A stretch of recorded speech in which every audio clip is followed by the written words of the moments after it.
판탈롱 나팔바지 이야기 1. 20살 무렵이었나. 아무한테도 휘둘리지 않고 고요하고 자유롭게 살다가 그렇게 사라지고 싶다는 생각을 했었다. 거창하다면 거창하고 허황하다면 허황한 꿈이었다. 누구한테도 털어놓은 적 없는 그냥 나만 알고 있던 꿈. 당장 이루어지지 않더라도 꿈꾸는 건 조금 모호해도 상관없다고 생각한다. 불확실한 미래를 버티게 해주는 건 결국 약간은 불확실한 꿈이니까.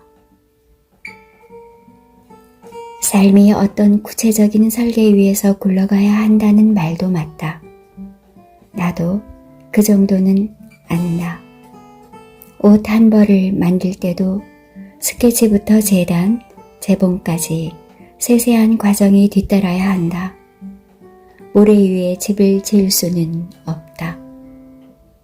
기본과 기초, 그게 진짜 중요하다는 것도 인정한다. 그럼에도 나는 내가 알고 있는 것보다 더 많은 것을 알고 싶다. 나는 내가 예측할 수 없는 일들이 훅 하고 내 앞에 나타나는 게 좋다. 그런 게 더 짜릿하지 않나? 주변에서 좀 시큰둥하게 반응했지만 의상학과를 선택한 이유도 그것이다. 남들이 눈으로 보게 될 것을 나는 내 눈으로 먼저 보고 싶었다.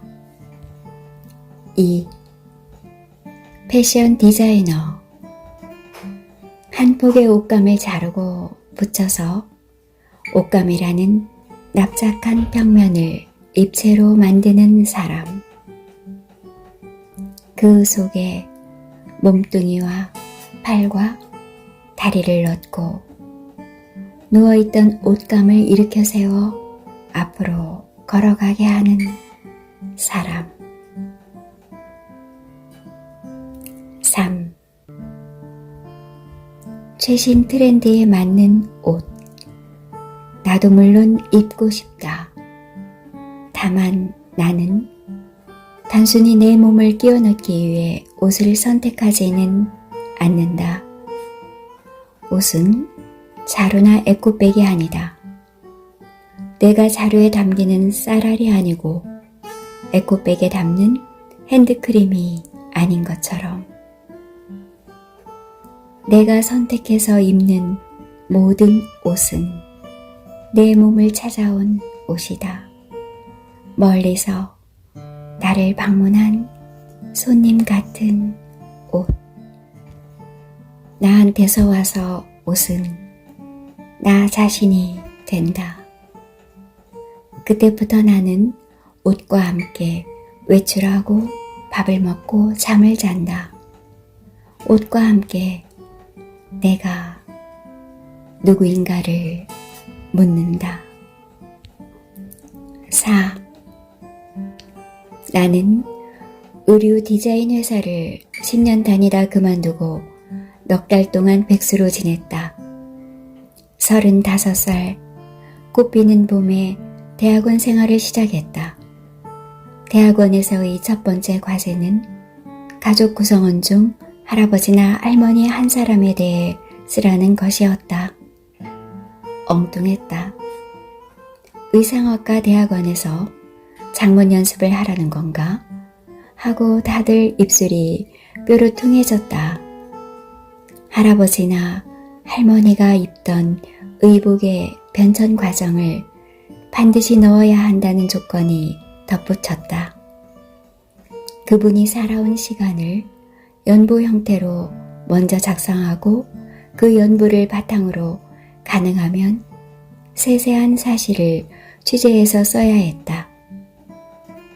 한 달 후에 제출해야 하는 A4 5장이라는 만만치 않은 분량 앞에서 나는 막막해졌다.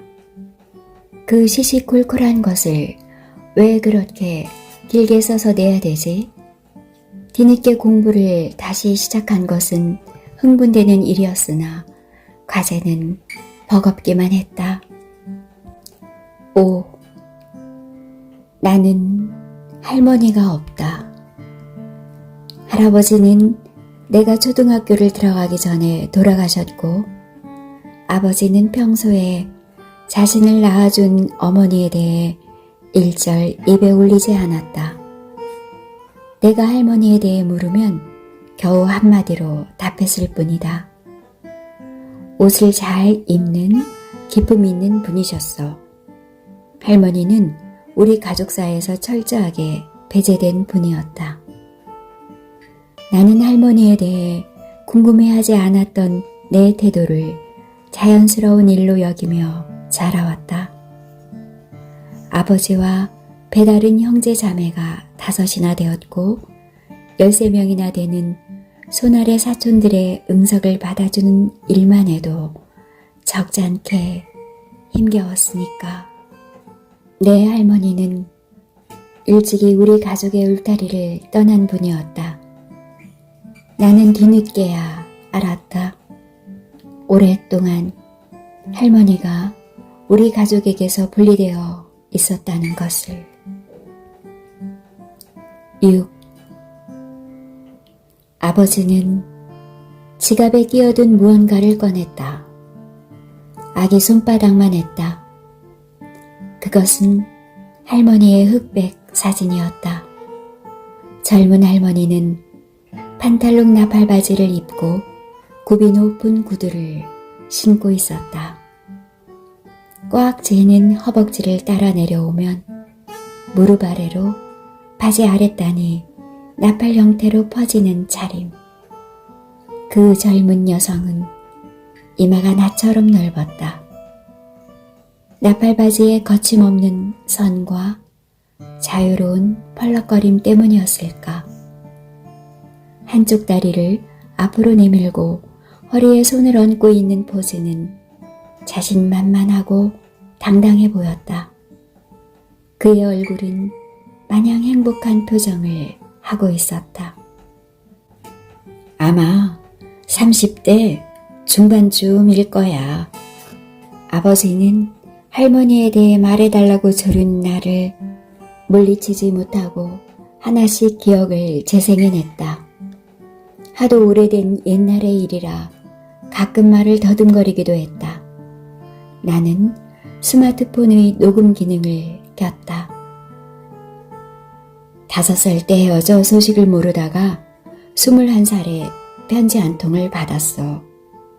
내가 대학에 다니고 있다는 소식을 전해 듣고 기뻐서 편지를 보낸다고 했어. 몇 번 등록금을 대주시기도 했지. 잘 나가는 패션 디자이너였거든. 패션 디자이너라는 말 때문에 귀가 솔깃해졌다. 잘 모르던 할머니가 보이기 시작한 것이다. 없던 할머니가 내 앞에 나타난 순간이었다. 의상을 전공한 나하고 할머니 사이에 어떤 가느다란 실이 연결되는 것 같기도 했다. 신기한 일이었다. 돌아가시기 전에 얼굴이라도 보자고 해서 나갔더니 치매를 앓고 계셨어. 나를 전혀 알아보지 못하셨지. 그 이후로 다시 소식이 끊겼고 재작년에 돌아가시고 나서 연락을 받았어. 이 사진 한 장을 나에게 전해달라고 하고 세상을 뜨셨다는구나. 사진 속에서 판탈록 나팔바지가 배시시 웃고 있었다. 7. 그 사람이 누구인지, 그 사람이 무슨 어마어마한 생각을 하고 있는지, 그 사람의 성격이 어떤지, 그 사람이 가장 자신 있게 할 수 있는 일이 무엇인지, 그 사람이 가장 부끄러워하는 일이 무엇인지, 그 사람이 가장 신뢰하는 게 무엇인지, 그 사람이 누구를 가장 사랑하는지, 그 사람이 죽도록 싫어하는 게 무엇인지 대개는 잘 모른다. 그 사람이 어디에서 와서 어디로 가고 있는지 우리는 잘 모른다. 하지만 그 사람을 아는 방법이 영 없는 건 아니다. 그 사람이 입고 있는 옷을 보면 안다. 그 사람이 입은 옷 한 벌, 그 사람의 몸을 감싸고 있는 옷 한 벌이 바로 그 사람이다. 그 사람이 혹시 모자를 쓰고 있다면 그 모자가 바로 그 사람이다. 그 사람의 신발이 그 사람이고, 그 사람의 장갑이 그 사람이고, 그 사람의 나뭇잎 한 장 같은 속옷이 그 사람이다. 8. 17살 여고 1학년 조방아는 재봉틀 앞에 앉아있을 때가 좋았다. 일주일에 6시간 재봉 과목 수업을 듣는 게 좋았다. 재봉 과일을 옷감에 갖다 대면 바다가 서걱서걱 갈라지는 소리가 나서 좋았다. 바다가 보이는 학교였다. 언덕 위에 자리 잡은 학교는 2월 말이면 동백꽃이 피었다. 반짝이는 동백나무 이파리 사이로 바다가 보였다. 붉은 꽃망울이 맺히면 바다는 저 혼자 뒤척였다.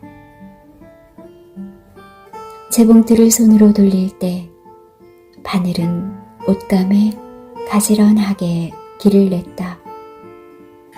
바늘 자국, 단 한 번의 일탈도 없이 이어진 기찻길 같은 길. 조방아는 자신이 박음질한 그 흔적을 손끝으로 매만지며 곧잘 그 길을 따라 걷는 상상을 했다.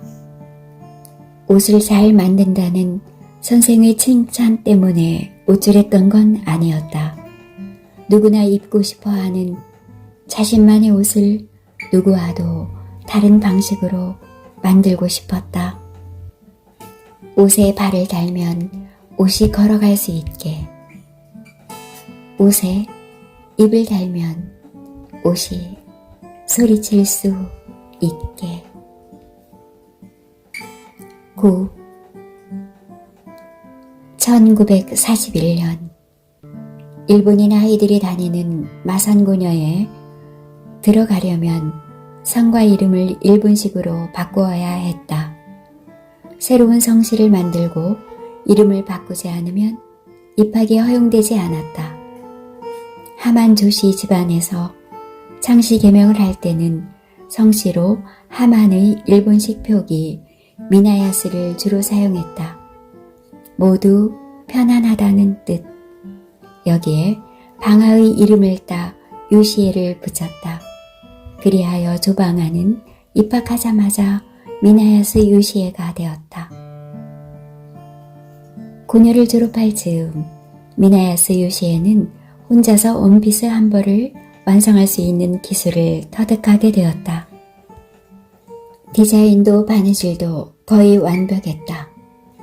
재봉을 가르치는 일본인 선생님이 유시에가 만든 원피스를 들고 말했다. 미나야스 유시에 상은 여자의 몸을 잘 숨길 줄 알아요. 유시에는 고개를 숙이고 속으로 중얼거렸다. 나를 숨기려고 옷을 만든 게 아닌데요. 그 말을 입 밖으로 내뱉지는 않았다. 옷은 몸의 말을 전하려고 입는 겁니다. 역시 이런 말도 하지 않았다. 선생님의 칭찬이 이어졌다. 여자의 몸은 앞가슴이 튀어나오고 엉덩이가 발달해 굴곡이 두드러진 형태죠. 결혼을 해서 아이를 가지면 아랫배가 보름달처럼 부풀어 튀어오르죠. 우리가 만드는 의복은 몸매를 드러내지 않고 숨기는 역할을 합니다. 정말 선생님의 몸은 결혼을 한 이후 항아리처럼 뚱뚱하게 부풀어 있었다. 용케도 그 몸을 옷으로 교묘하게 가리고 있었다. 선생님이 그녀의 이름을 다정하게 불렀다. 미나야스 요시에상. 선생님은 요시에가 만든 원피스를 펼쳐 자신의 몸에 대보았다. 원피스에 가려 선생님의 뚱뚱한 몸이 감쪽같이 사라졌다. 옷으로 몸을 가린다는 선생님의 말이 다행히 들어맞는 순간이었다. 10. 미나야스 요시에가 1945년 3월 마산고녀를 졸업할 무렵 세계 정세는 빠르게 변화했다. 미국은 일본의 히로시마와 나가사키에 원자폭탄을 투하했고 일본은 항복을 선언했다. 해방이 되었다. 일본이 조선 땅에서 물러가자 조방아를 미나야스 요시에라고 부르는 사람은 없었다. 조방아는 조방아가 되었다. 단 하루 만에. 10일 봄날이었다. 마산 앞바다는 은빛 비늘을 두른 물고기처럼 눈부셨다. 아침 해가 빛을 뿌리면 바다는 그 빛을 튕겨 올리며 꿈틀거렸다. 조방아는 20살이 되었다. 미국놈 믿지 말고 소련놈에 속지 마라.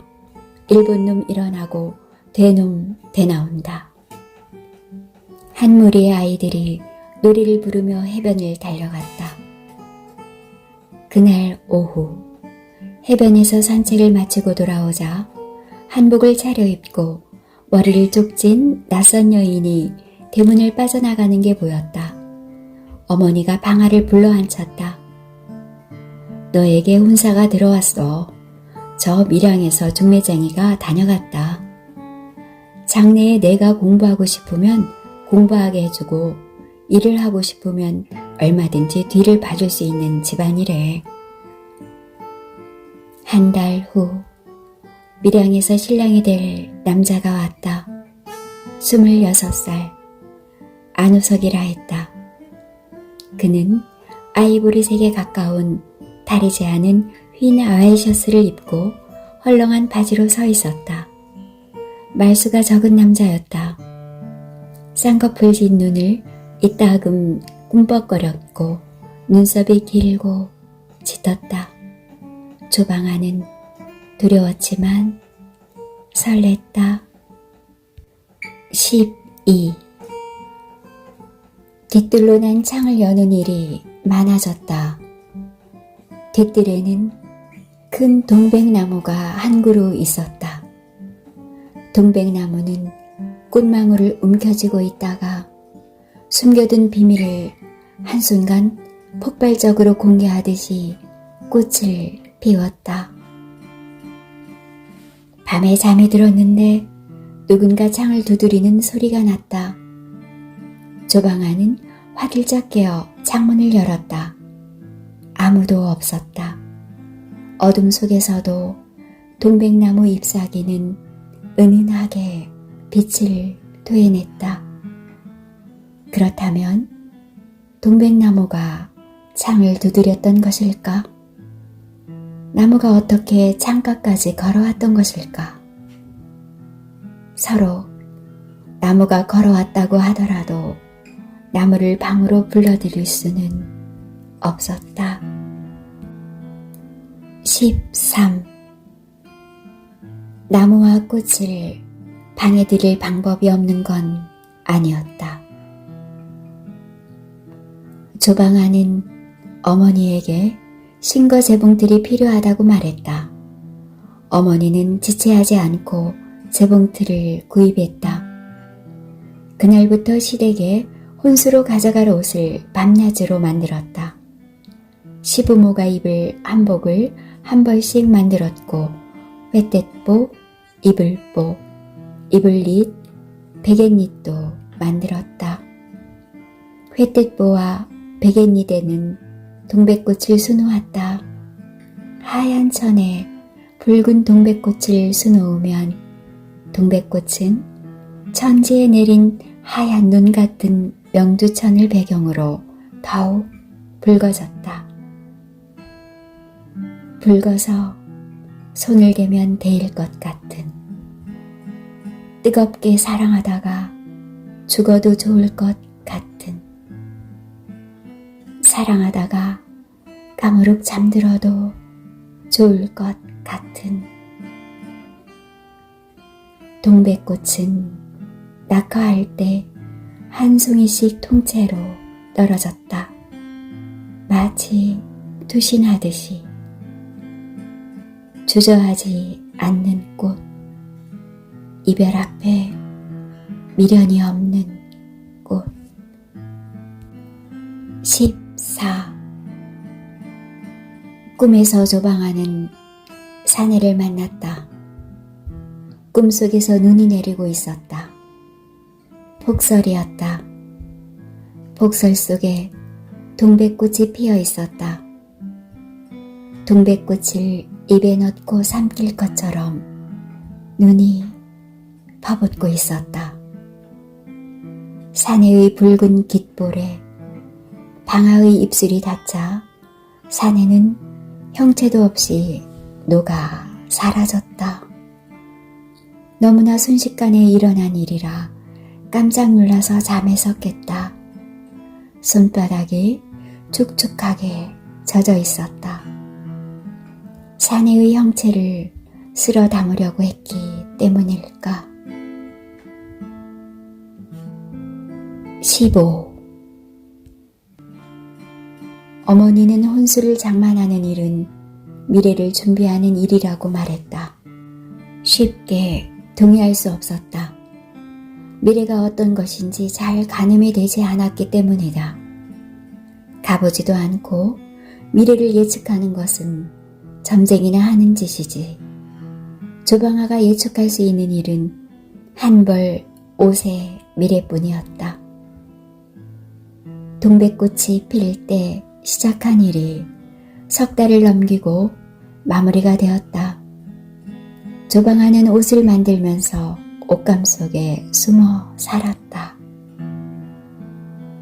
옷감, 얇아질 대로 얇아진 물결 같은 것, 보이지 않는 것을 보이게 하고 숨기고 싶은 것을 드러나게 할 수도 있는 천. 16. 결혼을 하자 밀양의 시댁 사람들은 조방아를 마산댁이라 불렀다. 조방아를 조방아라고 부르는 사람은 안우석밖에 없었다. 그는 직업이 없었다. 한때 가까운 중학교에서 임시교사로 있었으나 무슨 일로 학교에서 밀려난 신세였다. 그럼에도 항상 바빴다. 집에 머무는 시간보다 바깥에서 보내는 시간이 훨씬 많았다. 안우석은 밤에는 남쪽 바다처럼 뜨거웠으나 아침이면 북쪽 항구처럼 차가워졌다. 조선 총독부와 미군 정청이 다른 게 뭐가 있어? 총독부의 말단 직원들이 면장이 돼서 나타나고 순사질하던 일제 앞잡이들이 경찰의 우두머리가 되어 설치고 다니잖아? 그놈들이 하나같이 반공 반공 외치면서 나라를 둘로 쪼개고 있어. 이러다가 38도선은 언제 걷어낼지 참. 그는 심장이 뜨겁고 머리는 차가운 남자였다. 안우석은 아나키스트였다. 절대적인 권력을 부정하는 아나키즘의 신념을 간직한 사람이었다. 그가 술잔을 기울일 때마다 입에서 나오는 말은 언제나 같았다. 사랑과 연민의 마음을 가지고 사는 사람이 세상의 중심이지. 그런 마음을 가지고 사는 사람에게 꾸치꾸치 간섭하고 감시하는 정보와 권력 따위는 소용이 없어요. 국가와 폭력을 부정하는 이념을 내세우고 활동하는 아나키즘 세력을 미군 정청도, 이승만 정부도 극도로 싫어했다. 정부에서는 마르크시스트나 아나키스트를 언제 무슨 일을 저지를지 모르는 위험한 사상으로 간주했다. 사실은 안우석도 알게 모르게 경찰의 감시를 받고 있는 인물 중 하나였다. 17. 안우석은 이 세계에 난무하는 폭력과 국가의 이름으로 자행되는 강압에 맞서는 게 무엇보다 시급하다고 말했다. 하지만 마산댁에 대한 간헐적인 손찌검이 폭력인지는 모르고 있었다. 습관은 때로 천둥을 만든다. 그는 커다란 것을 볼 줄 아는 이상주의자였지만 작고 사소한 것이 왜 소중한지는 알지 못했다. 조방하는 그 누구와 무엇을 위한 헌신이라는 말을 들으면 눈앞이 캄캄해졌다. 누군가를 위해 헌신하고 있다고 말하는 사람이 주변에 너무 많았기 때문이다. 그건 허영에 들뜬 사람들이 자기를 과시하는 허세일 뿐이었다. 사랑이 헌신이라는 말, 그래서 조방하는 믿지 않았다. 18.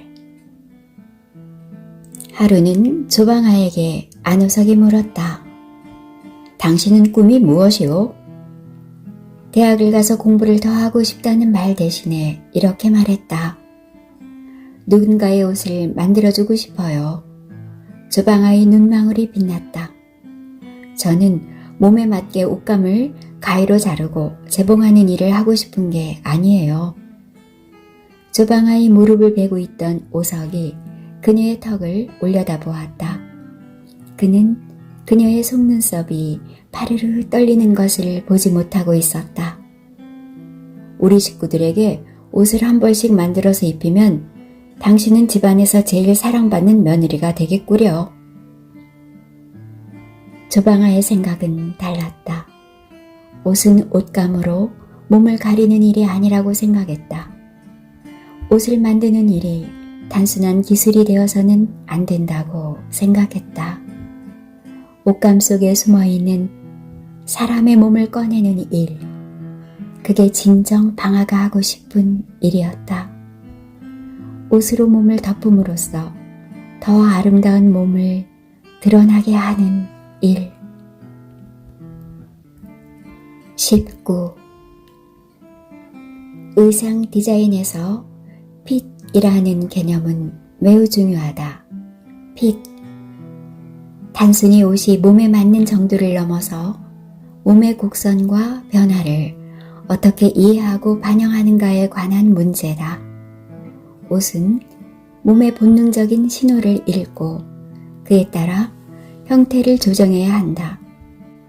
몸이 원하는 옷을 알아차려야 하는 것이다. 좋은 핏은 좁은 어깨를 우아하게 확장시키고 불룩한 배를 부드럽게 감춘다. 처음에 몸이 원하지 않았다고 하더라도 입고 나면 몸이 만족하는 옷. 그러니까 몸에 맞는 옷이란 존재하지 않는다. 몸에 맞추는 옷이 있을 뿐이다. 20. 몸은 옷을 원하지만 옷에게 칭얼대지 않는다. 옷이 와서 몸을 감싸줄 때까지 몸은 기다린다. 21. 남편이 서울에 있는 대학에 입학을 했다. 방아도 오석을 뒷바라지하기 위해 서울로 왔다. 시댁에서는 방이 8개나 딸린 커다란 한옥을 구해주었다. 남편은 툭 하면 친구들을 데리고 와 그 방에 재웠다. 밤새 불을 끄지 않고 토론에 열중하는 모습이 창호 문살에 실루엣으로 비쳤다. 그들은 새벽 달기 울 때쯤 잠에 들었다. 방이 많은 집에서 마산댁을 마산댁이라고 부르는 사람은 없었다. 조방아라는 이름이 다행히 그녀에게 돌아왔다. 22. 전쟁이 터졌다. 서울을 점령한 인민군은 조방아의 살림집에도 들이닥쳤다. 8개 중 7개의 방은 임시인민위원회 사무실이 되었다. 부부는 문간방 한 칸으로 밀려났다. 안우석에게 왜 따지지 않느냐고 물었다. 안우석이 되물었다. 많이 가졌으면 나눠 써야 하지 않소. 인민군이 서울을 장악한 이후 그는 매일 아침 일찍 집을 나가 날이 이슥해져야 돌아왔다. 북쪽에서 내려온 여성 지도원은 조방아가 임신 중이란 걸 알고 집안에서 할 수 있는 일을 맡겼다. 조방아는 필체가 좋았다. 여성 지도원이 불러주는 대로 각종 구호를 종이 위에 붓으로 큼지막하게 적었다. 통일된 조선 인민 만세. 영용한 인민군대에 영예가 있으라. 조선인민공화국 만세. 김일성 장군 만세. 동네 게시판마다 그녀가 쓴 표어가 나붙었다. 인민군은 탱크를 앞세워 한강을 건넜고 파죽지세로 밀고 내려갔다. 1950년 8월 이승만은 부산의 임시 수도를 정하고 미국의 구원을 요청하고 있었다. 23. 안우석은 대전에 설치된 인민군 임시 간부 양성소에서 일주일간 훈련을 받았다. 인민의용군에 입대한 것이다. 그 무렵 전세가 역전되었다. 9월 15일에 메가더 장군이 이끄는 연합군이 인천 상륙 작전을 성공시키고 서울로 진격했다. 9월 27일 안우석은 인민군 지프차를 타고 다급하게 집으로 돌아왔다. 여름볕에 그을린 얼굴은 검붉었고 허리에 찬 권총은 빈 술병처럼 늘어져 있었다. 바로 떠나야 해서 작별 인사를 하러 왔소. 그동안 어디서 무슨 일을 했는지 물어볼 틈도 없었다. 장독 아래 묻어둔 것을 얼른 파내오시오. 조방아는 남편이 가리키는 대로 장독 아래로 가서 자신도 알지 못하는 물건을 꺼냈다. 천으로 겹겹이 감싼 작은 금빛 메달이 그 안에 있었다. 나중에 경찰이나 군인이 당신을 추궁하면 이 메달을 보여주면서 경찰 가족이라고 하시오. 남편은 다급하게 말했다. 당신은 가능하면 빨리 밀양 고향집으로 내려가서 기다리시오. 조방아가 물었다. 언제 돌아오나요? 머지않아 반드시 돌아올 것이오. 그 말을 끝으로 그는 재빨리 지프차에 올라탔다. 잠깐만요. 조방아는 남편의 옷자락을 붙잡았다. 제가 넥구다이를 하나 만들었어요. 귀한 비단을 구해 만든 넥타이를 건네자 안우석이 말했다. 넥구다이는 외놈들 발음이니 이제부터 넥타이라고 하죠. 영문과를 다니던 남편이었다. 그는 바지 주머니에 넥타이를 쑤셔 넣었고 지프차는 흙먼지를 일으키며 출발했다. 그 뒤로 한참 동안 안우석에게서 아무 연락이 없었다. 24. 안우석이 북으로 떠난 다음 날 국군이 서울을 수복했다. 며칠 후 동네 게시판에 인민군이 부역한 사람들 이름이 게시되었다. 조방아의 이름도 거기 적혀 있었다. 인민군에 협력해 공산당을 찬양하는 표어를 썼다는 게 죄였다. 빨갱이로 지목된 것이다.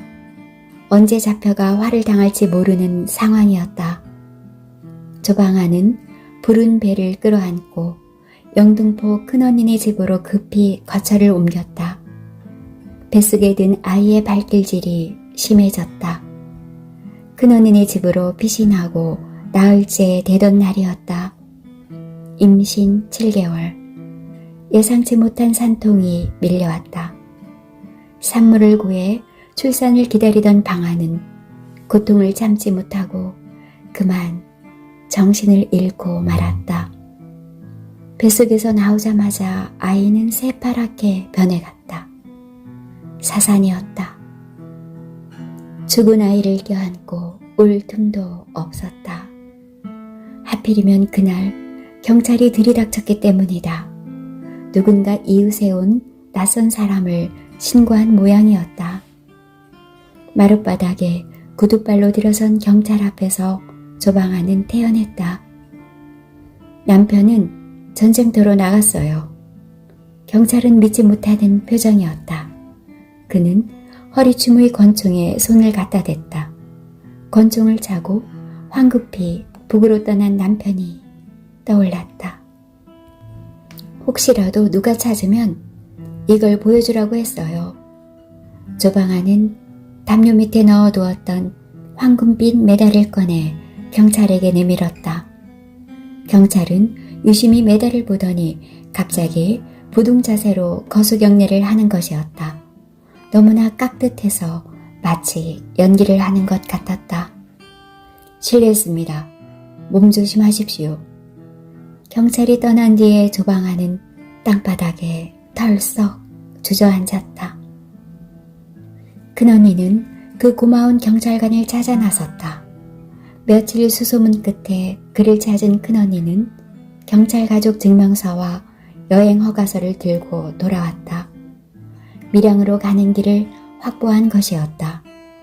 전쟁은 있던 것을 순식간에 파괴하지만 없던 것을 마술처럼 만들기도 한다. 영등포역은 남쪽으로 가는 기차를 타려는 수많은 사람들로 붐볐다. 흰옷을 입은 사람들이 진눈깨비처럼 플랫폼에 가득했다. 조방아는 기차의 화물칸에 올라탔다. 세월이 한참 지난 뒤에야 조방아는 서울에서 살던 커다란 한옥이 그 경찰관의 소유로 넘어갔다는 걸 알았다. 인민군 부역자 조방아 한 사람을 살려준 덕분에 그는 커다란 집 한 채를 개눈 감추듯 소매 속에 넣게 되었다. 25. 전쟁이 막 시작되었을 때 평소에 잘 알고 있던 경찰관이 어느 날 저녁 안우석을 찾아왔다. 검은 띠를 두른 아이브리색 중정모를 눌러쓰고 있었다. 사복 차림의 그는 어릴 적부터 같은 마을에서 자란 친구였다. 자네는 큰일을 도모하는 사람이니 전쟁통에 정말 몸을 조심해야 하네. 그는 주위를 살피더니 오석에게 슬쩍 무엇인가를 건넸다. 이 새 조각이 긴히 필요할 때가 있을지 모르네. 잘 넣어두게. 안우석의 손에 들어온 건 가운데에 태극 문양이 새겨진 황금빛 메달이었다. 그 친구는 일찍이 경찰관이 되었고 1948년 봄 제주에 파견을 나가 있었다. 안우석을 만난 그가 말했다. 사람이 사람으로 보이지 않았지. 나도 사람이 아니었어. 그때 제주 4.3 사건을 진압한 공로로 이승만 정부는 경찰에게 메달 하나씩을 나누어 주었다. 훈장 같은 것이었다. 그 메달 하나가 조방아를 살렸다. 26. 그 많은 날들을 세상에 나가 사람들을 만나고 이제까지 없던 나라를 세우겠다는 꿈이 군복을 입는 것으로 충족된 것일까? 폭력이 없는 세상을 꿈꾸면서 왜 남편은 총을 허리에 차고 있는가? 억압이 없는 세상을 만들어 보겠다고 했으면서도 왜 남편은 군대라는 억압 속에 자신을 묶어두고 있는가? 그토록 그리던 자유를 포기하고 하필이면 군복 속으로 숨어 들었는가? 7월이 되자 밀양을 둘러싸고 있는 산들이 강한 초록을 내뿜었다. 1953년의 절반이 지나가는데도 남편은 소식이 없었다. 조방아에게 남아있는 것은 금빛 메달을 건네주고 떠나던 날 남편의 이미지뿐이었다. 짙은 황토색의 추리한 인민군복 차림의 한 남자. 그를 따라왔던 인민군들도 똑같은 군복을 입고 있었다. 전쟁은 옷을 바꾸고 옷은 사람을 바꾼다. 사람은 옷으로 신분과 계급을 나눈다. 군복은 적으로부터 자신을 숨길 수 있는 옷이어야 한다. 풀숲에 몸을 숨겨도 풀빛과 일체가 되어야 적의 눈에 띄지 않게 된다.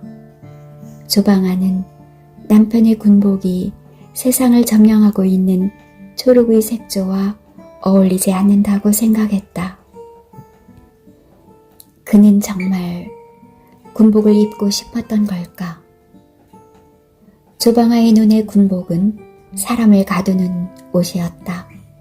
너와 나의 차이가 없다는 것을 확인해주는 동시에 너와 나는 차이가 있다고 주장하는 옷이기도 하다. 남편은 이 세상에 차별이 사라져야 한다고 말하던 이가 아니던가. 전쟁은 밀고 당기는 교전이 계속되고 있었다.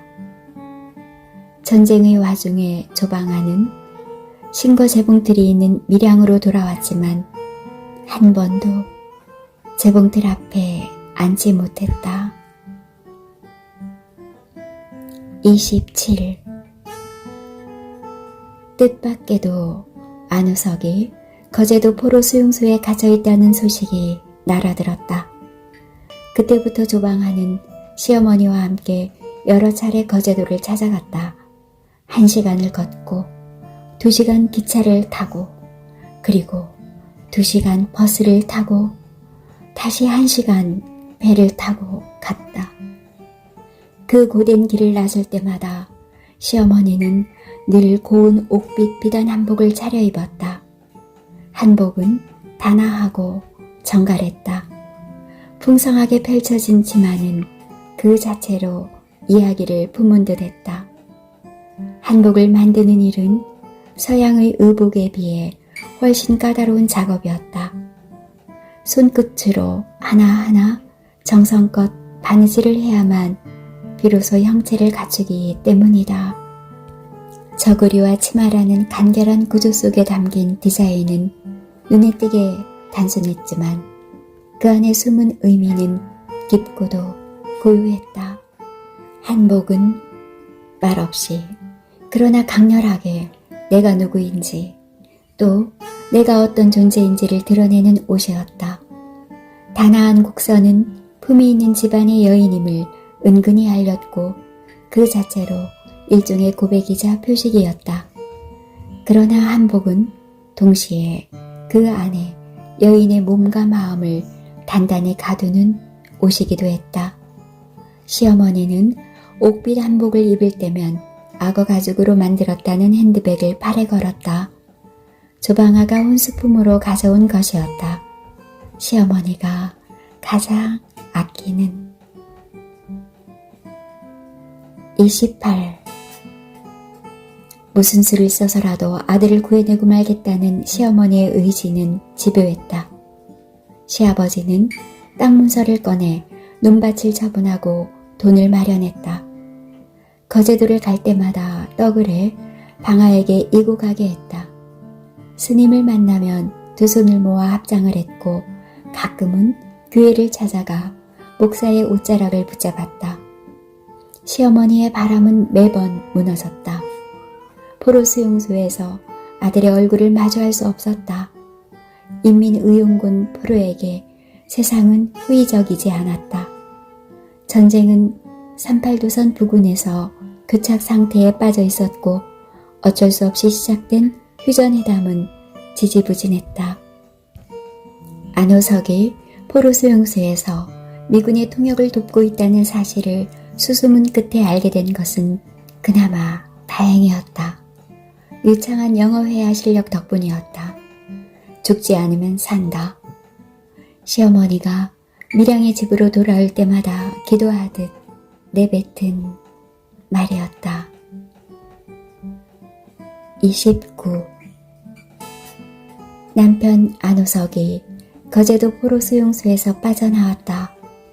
1953년 유엔군과 인민군의 휴전협정이 체결되기 2달 전이었다. 시어머니와 방아는 오석이 갈아입을 옷을 보자기에 싸서 포로 수용소 정문으로 갔다. 흰 와이셔츠와 잘 다린 고동색 바지. 오석은 낡은 군복을 벗고 민간인이 되었다. 옷을 바꿔 입는데 10분도 걸리지 않았다. 1시간 배를 타고 2시간 버스를 타고 그리고 2시간 기차를 타고 다시 1시간을 걸어서 집으로 돌아왔다. 집에 돌아오자마자 시어머니가 아들을 끌어안고 말했다. 죽지 않으면 산다.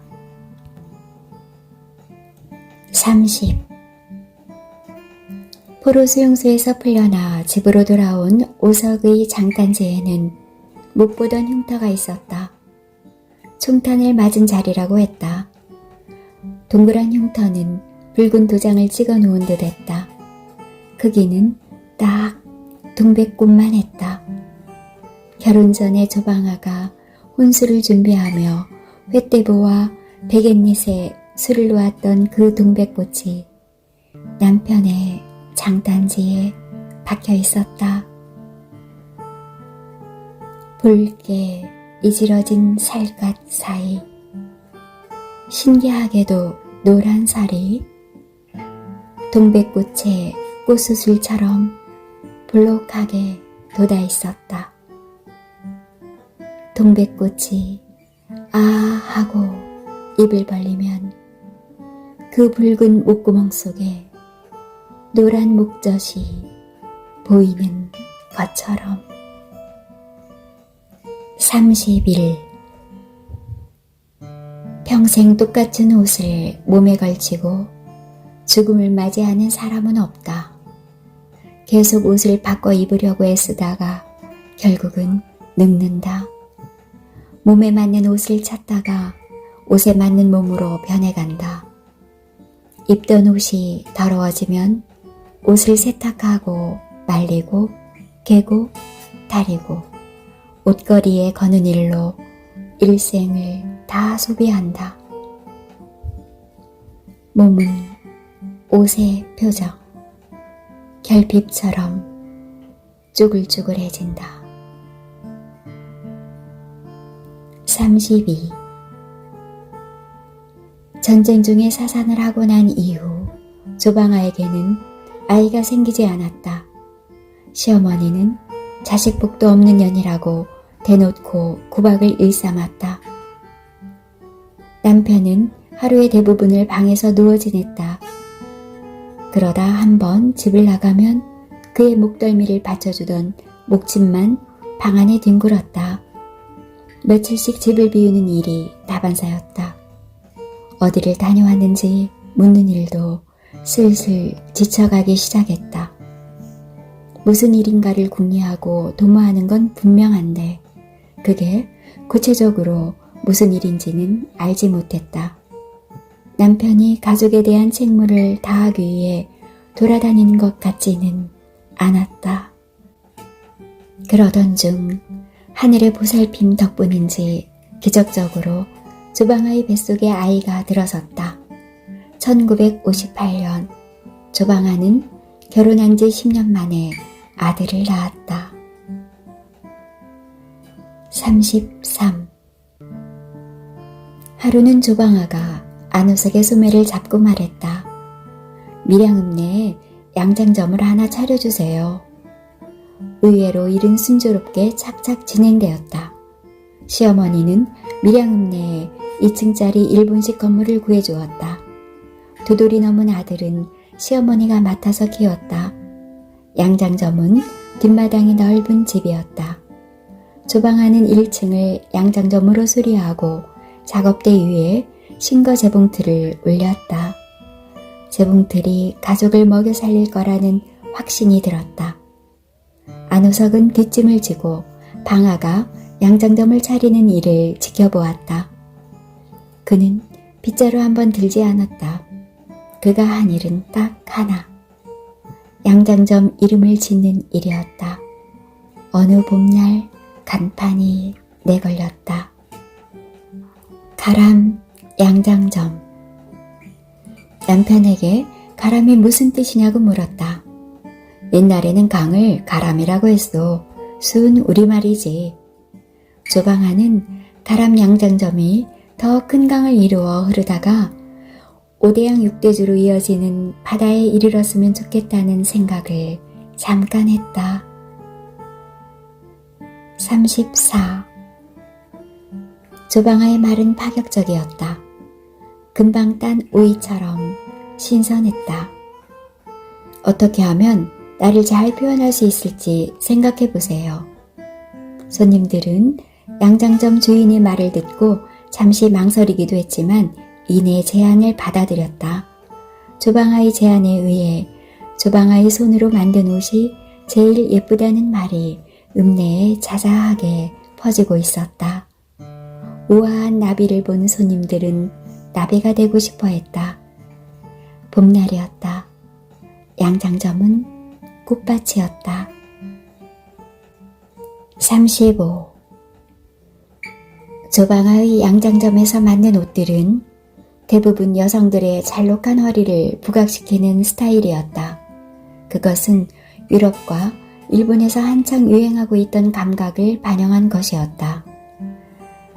흑백 영화 로마의 휴일을 본 여성 관객들은 배우 오드리 헵번이 입고 나온 고전적인 흰 블라우스와 편안하고 풍성한 풀 스커트 사이의 허리에 시선을 빼앗겼다. 허리를 줄라매는 밴드형 벨트마저 여성의 강력한 자기 표현으로 이해했다. 여성들은 오드리 헵번이 되고 싶어 했다. 궁전 생활이 억압에서 탈출하고 싶었던 앤 공주처럼 저마다 자기만의 방식으로 자유를 누리고 싶었다. 남성들이 갖지 못한 가는 허리를 애써 가릴 필요가 없었다. 조방아의 양장점에서는 원피스를 잘록한 허리 아래로 가면서 스커트가 넓게 퍼지도록 만들었다. 둥글고 풍성한 느낌이 나는 디자인이 대세였다. 색상은 봄날의 분위기를 연상시키는 파스텔 톤의 베이비 핑크와 연보라계통을 선호하는 손님이 많았다. 여성의 곡선을 우아하게 드러내며 여성스러움을 강조하는 조방아의 디자인은 금세 입소문을 타고 빠르게 퍼져나갔다. 손님들은 자신과 옷과의 관계를 생각하기 시작했고 양장점은 매일 발 디딜 틈 없이 북적거렸다.